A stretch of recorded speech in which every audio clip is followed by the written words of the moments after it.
I just tried to infuse the Filipino heart. I didn't want to wait for permission to be an actor.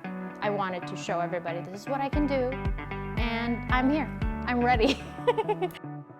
Aina, thank you so much for making time for us and for welcoming us to your lovely home. Thank you. Nice having you. First of all, congratulations all around. You recently made waves for portraying a Filipina nurse and a series finale for Grey's Anatomy. My gosh, I was watching that even when I was back in the Philippines. How did you land the role and, just the process of getting there? I auditioned thanks to my manager, Matt Nias. It actually happened very fast. I think I got the audition on a Thursday, and then on a Friday they said, "Are you available to do the role?" But normally you'd go to a casting office and do the audition in person, but that's not a thing anymore because of COVID. But thankfully my husband and I, we own a studio where we can tape me for auditions. So my husband coached me and we worked on it, and the rest is history. So when you heard that you got the part, what was your reaction? Take us through that. Like, did you get a phone call? Did you get a text message? It was actually, I think, on a Friday night at 8 o'clock at night. I'm like, "Hey, Aina." My manager's like, "Why are you not picking up?" He actually called my husband and he said, "You're getting a COVID test tomorrow on a Saturday." I'm like, what for? I'm like, "No, you're gonna work on Grey's Anatomy." I'm like, "Oh, okay." And you work on a Monday. I didn't have time to process the impact of it. For me, it's like, hey, I'm working, I'm grateful, I'm gonna be an actor for 2 weeks. But then as soon as word got out, I didn't realize the impact of it on the Filipino community, and I'm still feeling it to this day, 2 weeks after it's aired. So it's been overwhelming. Tell us about that. Tell us about the impact. I mean, first and foremost, Filipino-American nurses, Filipino nurses are all over the world. It's our #1 export as a job, right? Because nurses in the Philippines don't get paid a lot, but there are a lot of nurses and they leave their families to take care of patients in other countries. And when COVID hit, I didn't realize that Filipinos were disproportionately hit by the pandemic and affected. So it's kind of like a double whammy of you're experiencing these things, you left your family, and then you're also not represented on screen and you don't feel seen. So, you ball that all together, it's like really, and it's been an emotional ride, and I'm just like so honored that it was me. Thank God it was me.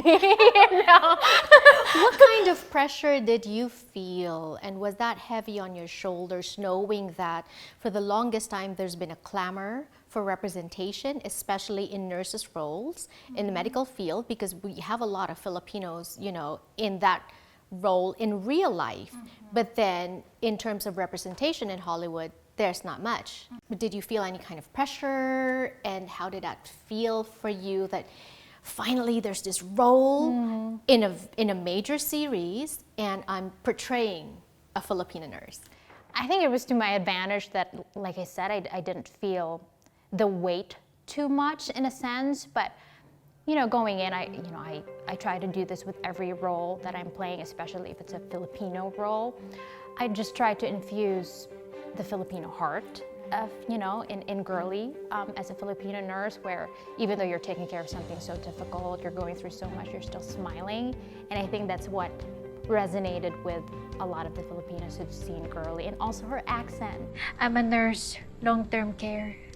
Gotten pretty good at knowing when to call the ambulance. We were given a choice to do an accent and without, and we did the audition mainly with the Filipino accent. And I thought, like, okay, we're gonna make her as authentic as possible. And I think, that's what's making a lot of Filipinos emotional. It's like, oh my God, that's my mother's accent. Oh my God, that's my accent, and it's there for the whole world to see. What about the pressure of actually acting? Because you haven't really had formal training in acting. Some people start at like 5, 6, their parents put them in acting classes, and you didn't do that. It was a different path for you. Can you trace back your journey for us? Just like, from the Philippines coming here and not really starting out as an actress. Yeah, I mean, in the Philippines, people who, I wasn't maputi, I wasn't a mestiza, right? So it's like, I've always enjoyed acting, school plays, little things here and there.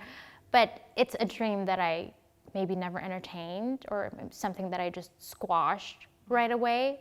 But thankfully, you know, because my husband is an actor and he saw something in me that I didn't see in myself. So when I moved to the US and that happened, I'm like, okay, let's take acting classes. But it didn't quite, you know, gel with me, the whole acting class thing. But like I said, my husband's been an actor and he's now a director. So he kind of shortcutted everything for me, and we work on everything together. So I have an unfair advantage, but hey, hey, I'll take it.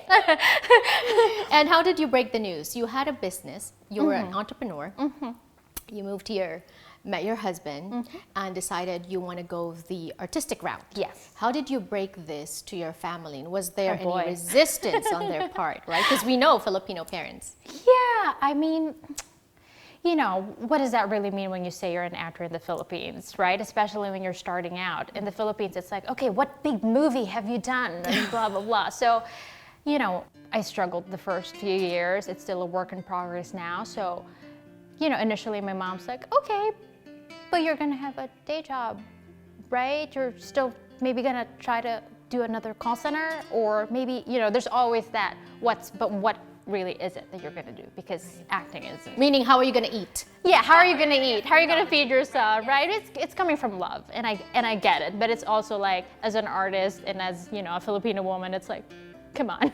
It's hard enough as it is. Just believe in me for a few more years. But I think now she's proud. I hope so. Mom, are you proud? Mom? Mommy, hi. But not too many people make it the way you have, or the way you are doing it. When you first started out to act, and some people take years and years just believing in the dream before they actually get it. And some people take years and years believing in the dream and not really getting there. Just your thoughts on that. And for people who may be watching, like, what would be your advice to them? Do you give yourself a limit, or like, you know? I mean, as cheesy as it sounds, like, listen to your heart, or have a partner who knows your true heart. So when you feel like, I don't want to do this anymore, you know, my husband does that for me, because he knows that I really, really, really, really want it. I've cried many a tears, and he'd be like, no, come on, you're talented. I believe in you. Believe in yourself. You know, so that's one thing. But also, when there are no opportunities, and this is what I've done with my husband and our other friend, who's our producing partner, I've written stories for myself. I didn't want to wait for permission to be an actor. I wanted to show everybody, this is what I can do, and I'm here. I'm ready. I love that. Don't wait for the phone. Don't just wait for the phone to ring, right? Pick up the phone and you start calling out, right? And if there are no doors, build your own door, right? So you can have a house and a mansion. Starting from a door. Yeah, starting from a door. Yeah. Work your way out, build your way out. But you mentioned about that, like, you know, you've cried many tears and feeling like you want to stop. What were those moments? What got you to those points?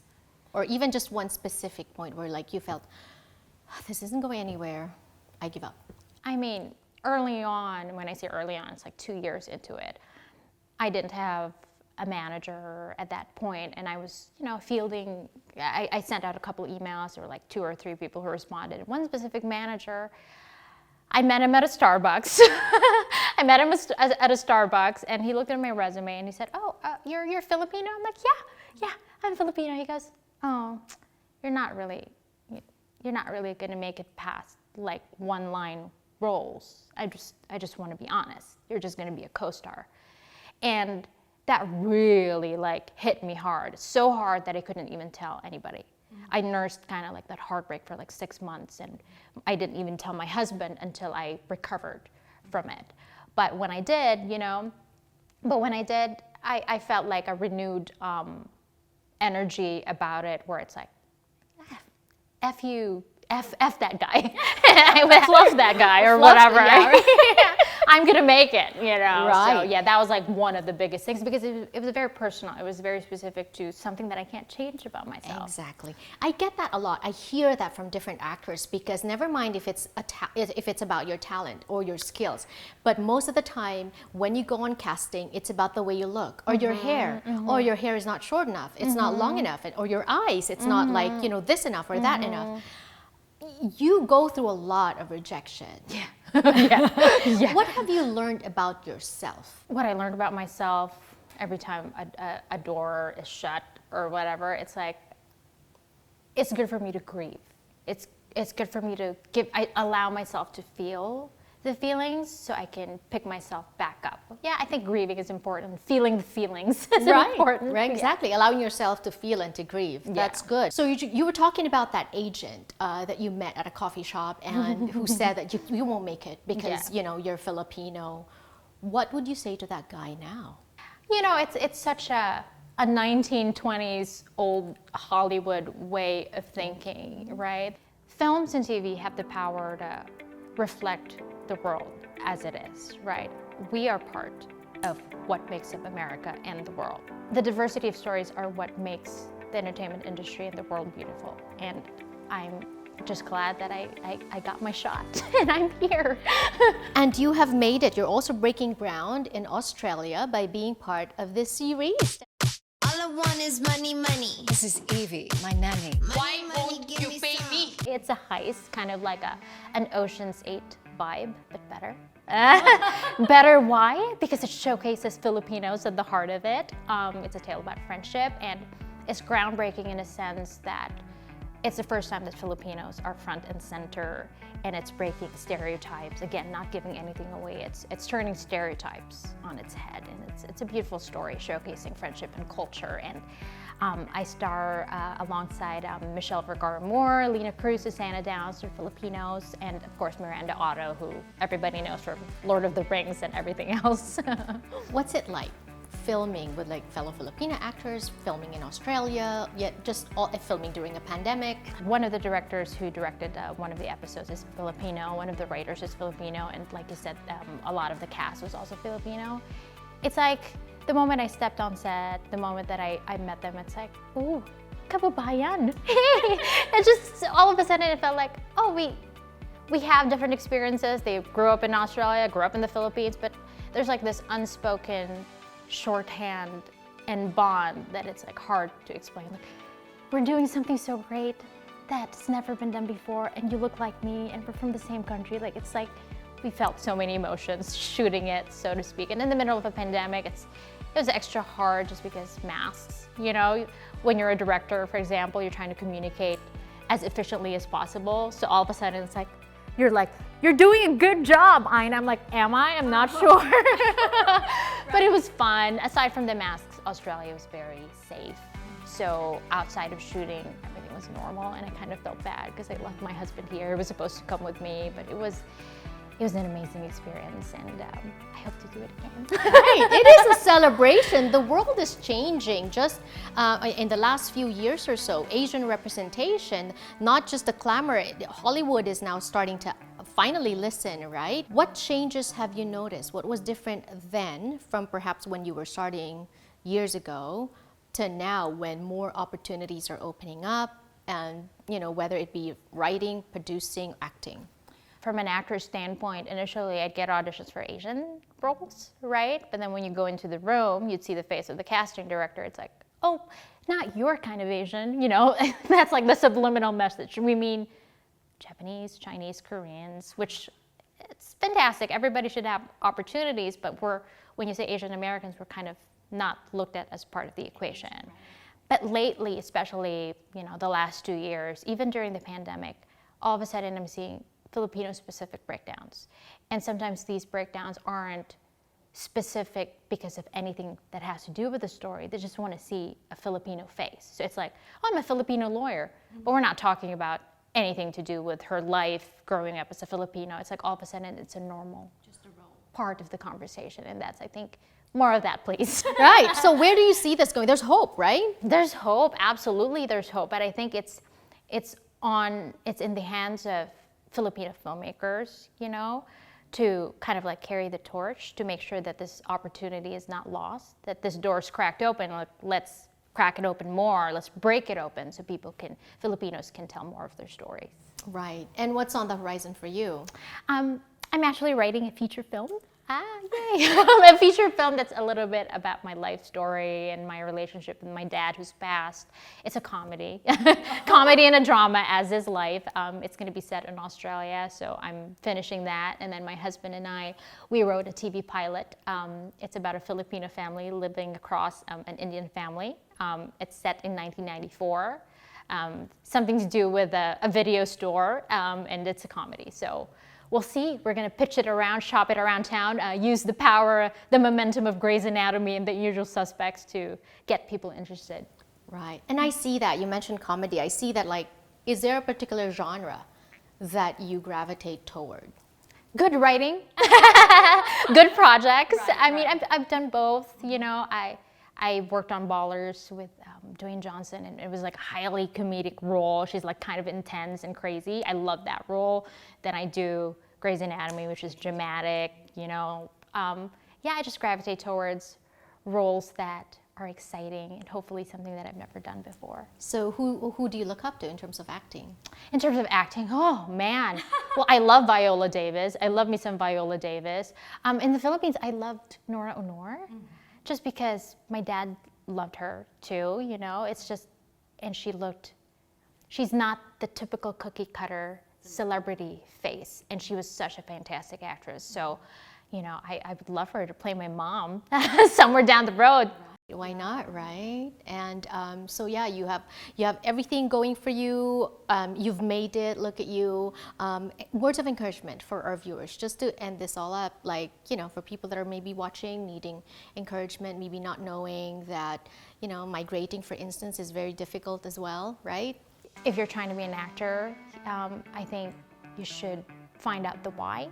What is it that you're doing it for? You know, figure out what's in your heart and then just go for it. I feel like we only have one life to live. We should follow our passions and be happy and be an amazing human being as much as we can too. And you know, I'm available on social media. You guys, people have been sending me messages actually, like, Ate, what if I want to be an actor? Or Ate, like, how do you?